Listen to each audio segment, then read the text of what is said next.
What's up, YouTube?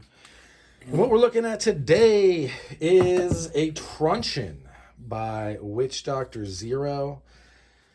It is leopard wood and it's very well done.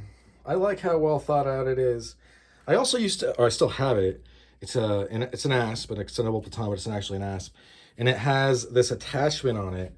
And back in the day, I mean, I just did it. I was working security. I was regularly hitting people with the asp. It was kind of a crazy job, but I ended up getting this piece for my asp, and was $120, which is crazy. But I mean, I think asps were like the best thing back then. One of the best things for like impact, deterrent, and defense. But yeah, I was wondering how this would look, the leopard wood, and it is really great. Hard to get on camera.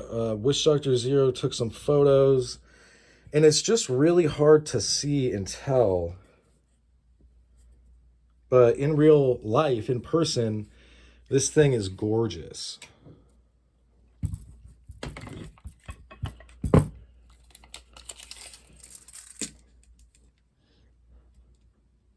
This is about 13 or so inches, 13 and a half inches.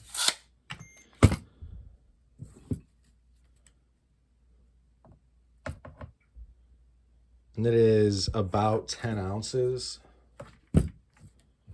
So this is 13 ounces.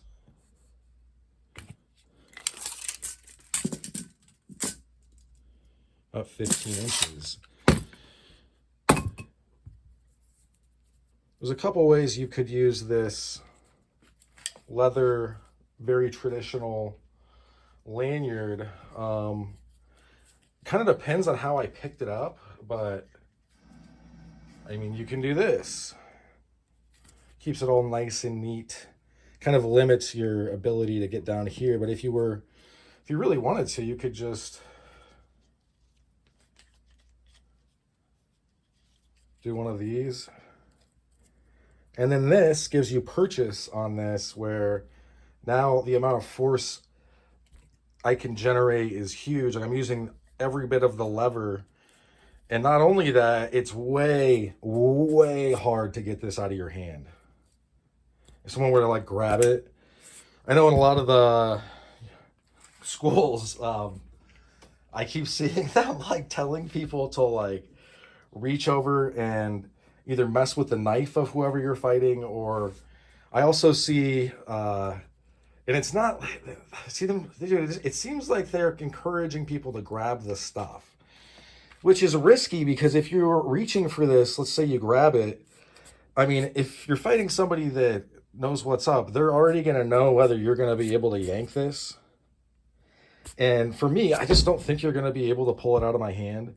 I'm almost positive I'm going to get it out of your hand, and then I'm going to hit your hand as hard as I can with it and probably break your hand. Anytime a opponent tries to grab your stuff, just like if any of you guys have actually been in the gym and practiced and fought, like I've encouraged, you'll hear instructors be like, anytime they do this or that, usually if they're doing something where they could be punished, you should punish them for it, because as soon as you start to let people get away with stuff, that's when fights really go wrong.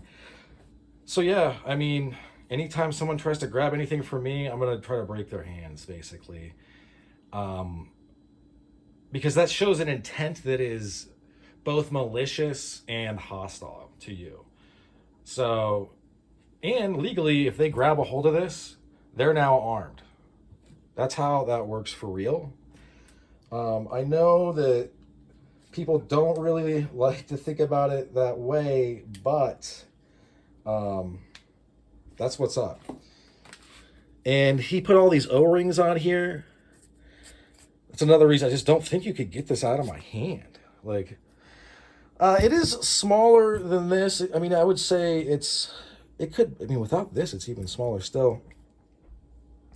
But it's well balanced, and Leopardwood is known for being extremely hard. It's also hard to work with because it tears out. Like, kind of there, there. This isn't me nitpicking, I'm just saying, like, imagine trying to work with this stuff and you're not good at it. There's a couple other places, but that's what it's known for, being hard to work with, or being very, very hard, and for being rather good looking. Kind of reminds me of sycamore. Anyway, very cool. So yeah, big fan of this. For me, this looks a lot like a vehicle carry or a countertop carry type of thing, because it is small and it is also fairly agile. It's well balanced out. Let's see where that balancing point is, in fact. Right about there. So a little bit forward.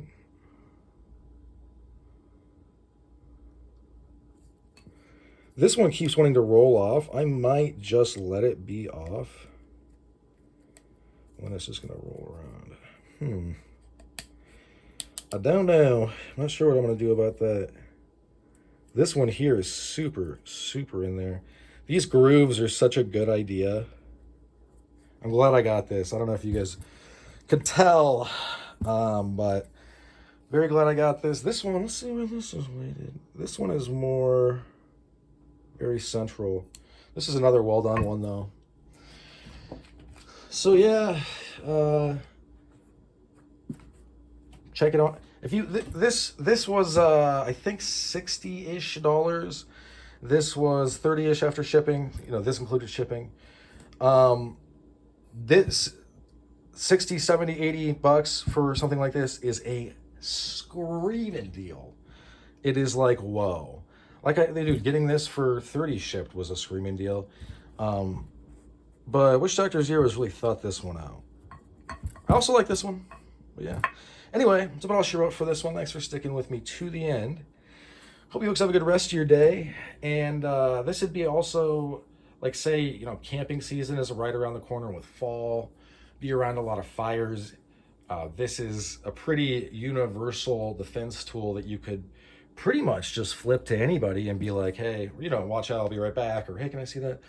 It's not something where you really have to worry about it like some tactical knife or a giant Bowie knife or stuff like that, where it's not really going to be something you want to hand to someone else. I mean, you could potentially, I mean, this would be bad if this were the situation, but say, you know, you got to head out and leave a little one at camp because there's an emergency.